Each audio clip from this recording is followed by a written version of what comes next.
Come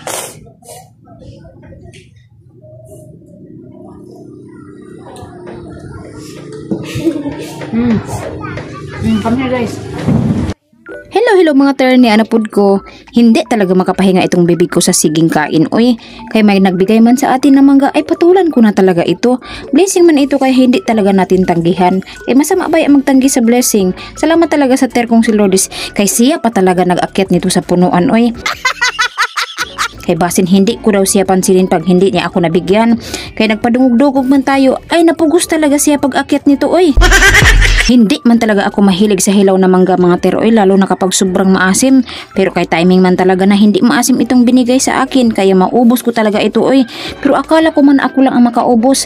May nag-abang pala sa akin na matapos ako sa pagbalat.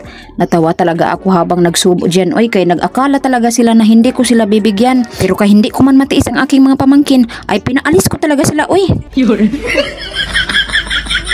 Dito mga ter, pinakain ko din sila. Oy, kay sila baya ang madali-dali ko pag-utos dito sa bahay. Kay sa totoo lang, maskipag lang naman ako kapag naka-video mga ter. Pero kung hindi ako naka-video, bugbog talaga sa utos mga pamangkin ko. Ayun na nga mga ter, nagkain na kami lahat diyan. Parang kumain lang talaga kami ng kamuting. Oy, kay hindi talaga nasira aming mga mukha. Kay sira naman bago pa kami kumain. Sinalo talaga na aming mga mukha ang lahat ng asim mula sa mangga. So hanggang dito lang muna ang ating video for today's vlog mga ter. Salamat kayo sa pagtanaw and this is your Terian.